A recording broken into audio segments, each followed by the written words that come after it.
I would like to know what kind of reading material you most like.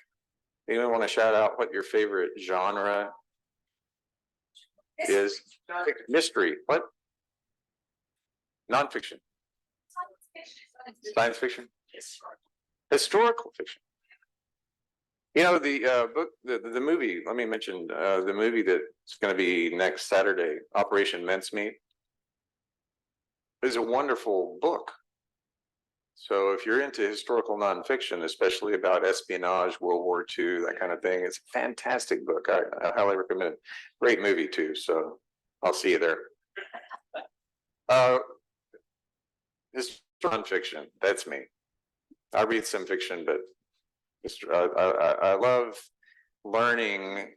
First of all, this sounds like a strange aside, but it's really connected. I love learning about organizational and social psychology, and I know that sounds really dry and boring, but it springs directly. There's a direct connection between that and my interest in history and in biography, especially. I love reading biographies.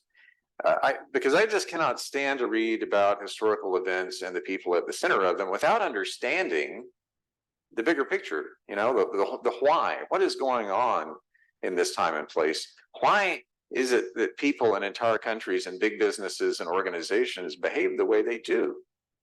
Why do they make the decisions that they're making? Why and how the culture that we're a part of inevitably shapes us, and why and how we are often the agents of change. So one of the common threads I've discovered in human behavior is the tendency I think we all have to one degree or another to understand ourselves as unique. No one else is like me. Now, there's nothing wrong with that. Of course, we're each unique, and the world would be pretty boring if we were all exactly alike. It's also normal, though, that we tend to group ourselves with people like us. People do share the same kind of background we do, values and beliefs that we have. And it's really nice to have that kind of shared identity. A sense of belonging is just one of the strongest human motivators ever. People will go to great lengths just to feel that they belong. But whenever a group that shares a lot of common bonds begins to believe that those qualities that make them unique also makes them superior to other people, and that can lead to all kinds of unpleasantness, such as identifying a common enemy. There are a lot of examples of this in history, of course, and one of the most obvious is what happened in Germany in the 1930s.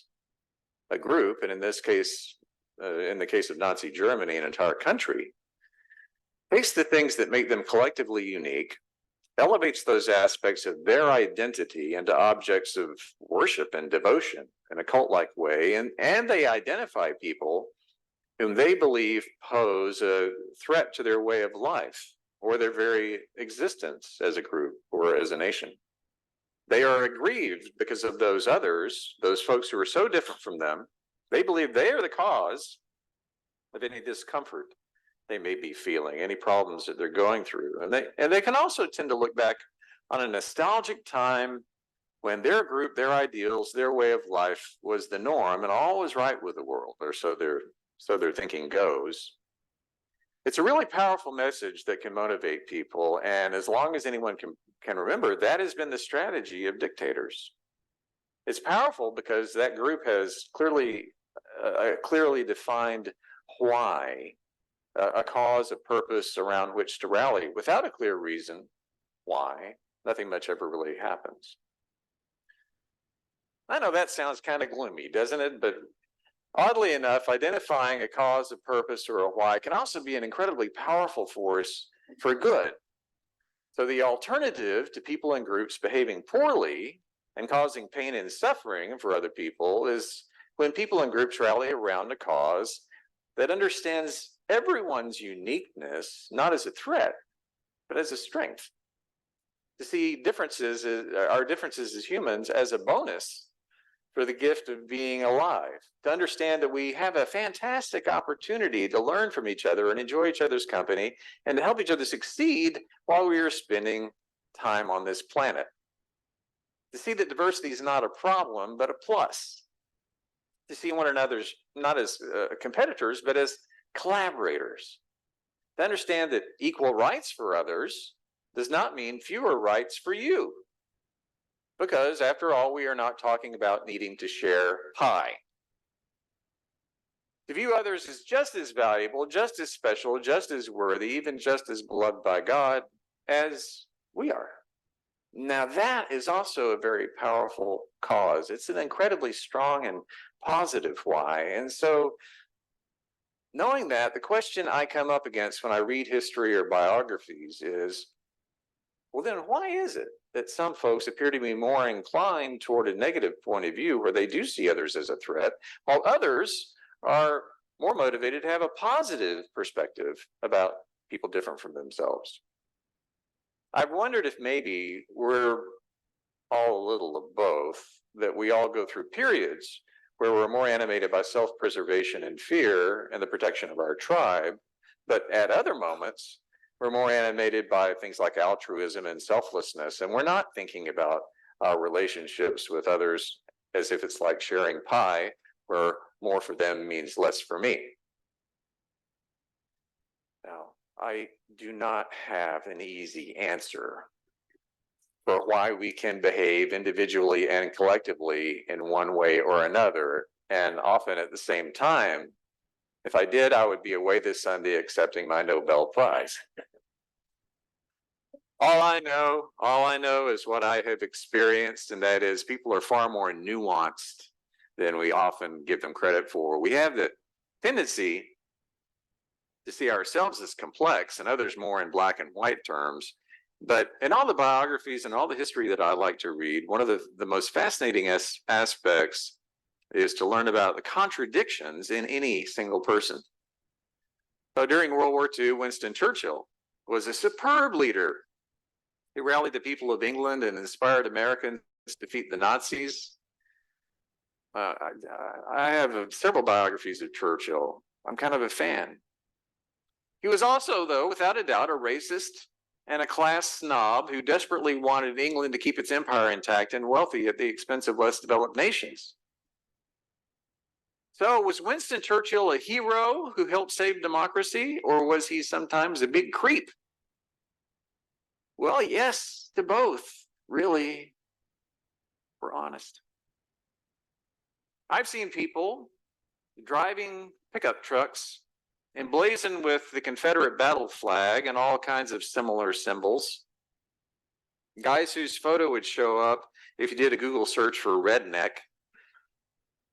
I've seen them pull over to help change the flat tire of someone who's Black or Latino. I've seen well-educated progressive folks argue strenuously in favor of housing for lower income people, how important that is. Unless, of course, that housing project is going to be located too close to their own home. I've behaved myself in ways I'm really proud of, and other times I would rather no one know about it. So I don't even know my own why sometimes, and I've learned about and I've witnessed such a variety of human behavior that I'm only beginning to figure out any rhyme or reason for why we do what we do. And here I am standing here as if I do know something profound and absolute, when the truth is I'm just a learner and a seeker like all of us. Although, as you might suspect, I do have a strong suggestion. Because in all my seeking and wondering and learning and observing, it's the one thing, it's the one thing that stands out and that endures. It's the one positive constant amid all of our flaws and all of our contradictions, and it's the most powerful why. It's the greatest reason for being that has ever existed. Now, whatever your opinion is about the Apostle Paul, and boy, was he ever full of contradictions, I do believe he got some things right. Those Christians he corresponded with who lived in Rome, that group of folks, we have to give them credit because I think they might have just about brought out the best thinking in Paul. Not like any church, occasionally they were having issues. Their identity as Christians, navigating life in a very fluid, multicultural, polytheistic society, that was a big point of concern for that group of people. And they had serious internal divisions as well between those who advocated for sticking to Jewish laws as a prerequisite to becoming Christian versus those who did not think that abiding by those religious rituals was the least bit relevant. And one way of thinking about it was that they could not agree on a why. They could not agree on a reason for being. Their cause was not unified, but divided by seeing themselves as unique, and some believed that their uniqueness naturally defined others within and beyond their church as a real threat to their identity.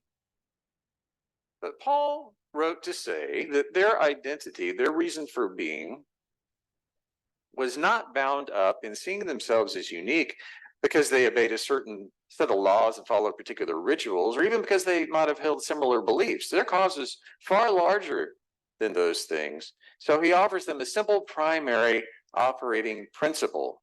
He tells them, don't focus on anything except this, to love one another. For the one who loves another has fulfilled the law, and every piece of the law, every commandment is summed up in these words: love your neighbor as yourself. In other words, Paul's saying the one and the only thing you ever need to worry about, your reason for being as individuals and as a community of faith, your common cause, your purpose, your why, is simply love. To love your neighbor without condition, without prejudice, to love without worrying.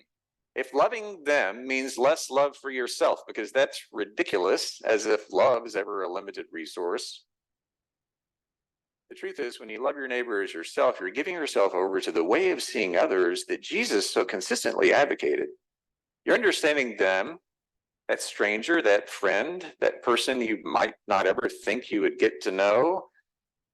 You're understanding them as already worthy, as already incredibly valuable, as already your friend and your sister and your brother, as already your collaborator, as already your partner, as already your co-worker on the journey of life. Not as another who might be a threat to you, but already as an ally, as an extension of yourself, whose destiny and your own are bound up together inextricably. It's to look in the face of another and see your own image. That's loving your neighbor as yourself. That's the one thing, the only sure thing that I know of that unifies us, motivates us, directs our actions in a positive way, that defines our cause, propels our purpose, and is the answer to every why that ever might come up. It's love. It is the only thing. But it's more than enough. Amen.